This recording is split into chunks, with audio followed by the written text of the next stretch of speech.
Alright, today we're going to be reviewing the order of sharps. We're going to start with our silly sentence. Fat cows go down and eat boogers. You can call it burgers, you can call it birds, it doesn't matter.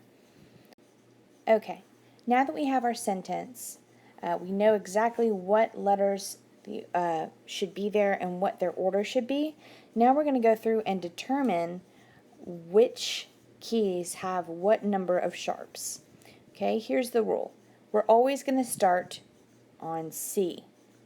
C is always going to be clear. You can remember C, clear. Okay? That means that C is always going to start with a 0. As we move to the right, we're going to add 1. So therefore G would be 1, D would be 2, A would be 3, E would be 4, B would be 5. Now, as we rotate back around, we have to add something. We need to add a sharp because we are in the order of sharps. So, we're going to add that sharp for F. It will be 6. Now, here's the difference. C can be clear. C, 0 sharps, 0 flats. But we still have one more sharp to do. If you notice, we have 1, 2, 3, 4, 5, 6, 7 letters. Therefore, 7 keys.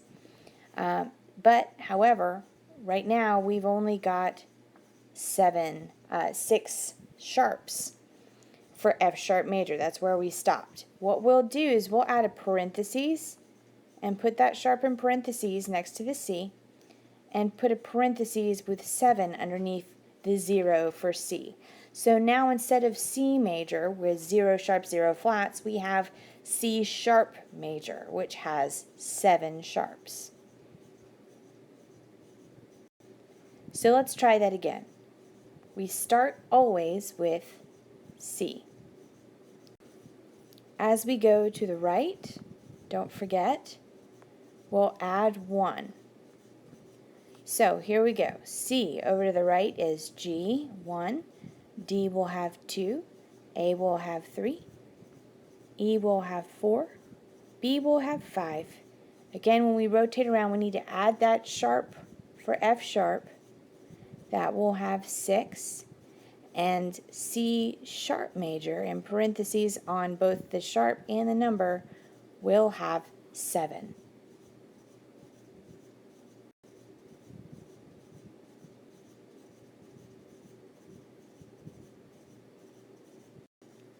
Next we'll have the order of flats.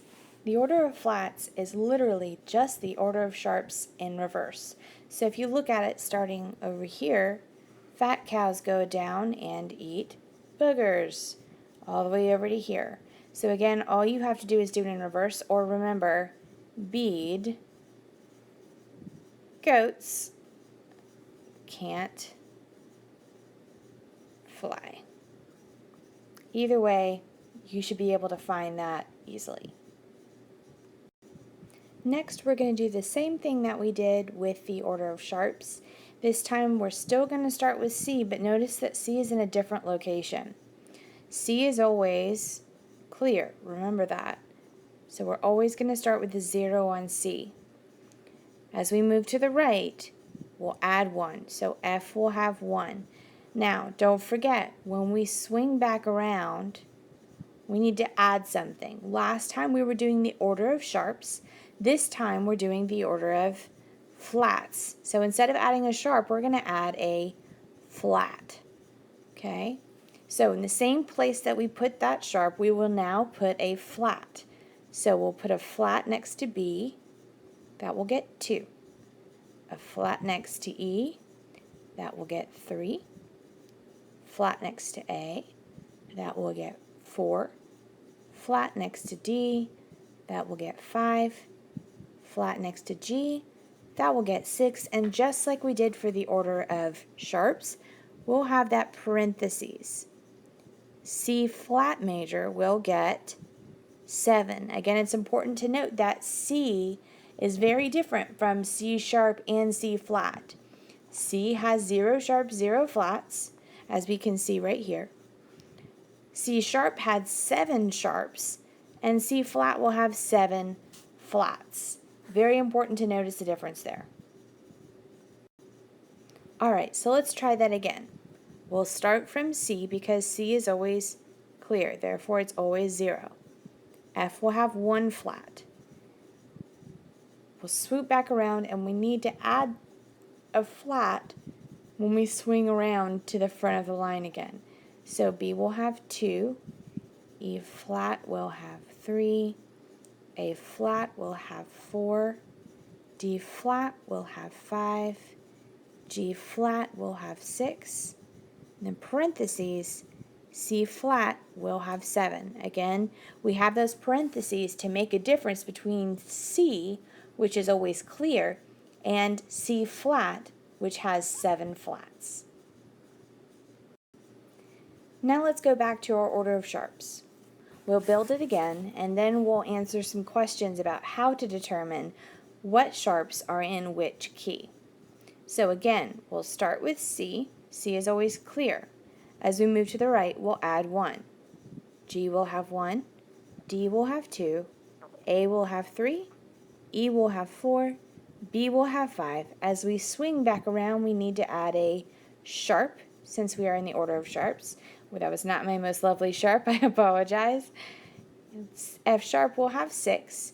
And remember, parentheses for C sharp and parentheses 7, because C sharp major is different than C major. Okay, now to determine how many sharps and which sharp are in each key, we'll use almost like a graph in this case. So let's say we start with D major. We'll find D, coordinate D with its corresponding number.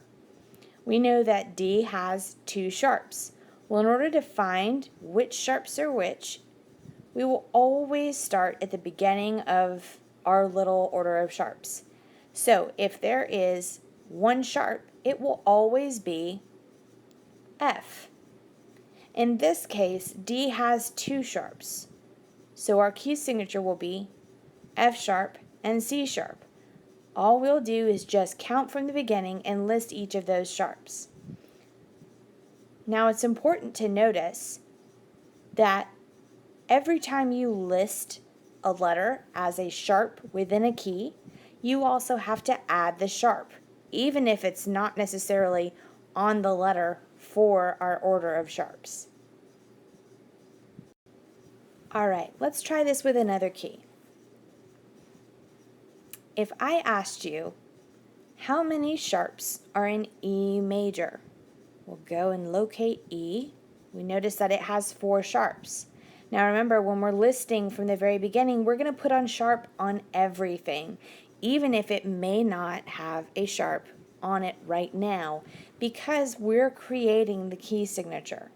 So 4 sharps. We'll have F sharp, C sharp, G sharp, one more, D sharp. Again, don't forget to make sure you say that those each are a sharp note. Okay, let's figure out, how many sharps would we have and what would their names be if we were talking about F sharp major? Well, first we'll locate F sharp, then we'll start from the beginning. We have F sharp, C sharp, G sharp, D sharp, A sharp, E sharp. That's 1, 2, 3, 4, 5, 6. Does that coordinate? Yes, F sharp has 6 sharps. And all we'll do is list the first 6 sharps of our order of sharps. Now let's try this same concept with our order of flats. First, we'll build up our order of flats, starting with C. C is always clear. So, starting from C, I'll go to the right and add 1. F will have 1. When I swing back around, I need to make sure that I add a flat, since I am in the order of flats now. So as I come back around, we'll add a flat. B flat, we'll get 2. E flat, we'll get 3. A flat, we'll get 4. D flat, we'll get 5. G flat, we'll get 6. And parentheses, because C flat is different than C, C flat, wow, not beautiful, we'll get 7, also in parentheses. Again, we want to make sure that we're really clear that C is very different from C flat and C sharp. All right, let's see if we can't figure out which flats will go with each key. Okay, let's start with F major. First, we're going to find F. According to our graph here, F gets 1 flat. Just like with the order of sharps, we're always going to start back at the beginning. That will always be B flat. So if we have 1 flat in F major, it will always be B flat. Let's try it again with D flat. First, we're going to find D flat. We'll see that D flat has 5 flats. Therefore, we'll go right back to the beginning and we'll list off the first 5 flats. Say that 5 times fast. B flat, E flat, A flat, D flat, and G flat. Those are the first 5 flats. Therefore, those are the flats that are in D flat major, which has 5 flats. Now we're going to get a little tricky. Let's say that I was in C flat major. We'll locate C flat major. Remember to differentiate between C clear and C flat, 7 flats. Let's go back to the very beginning and list off our flats in order.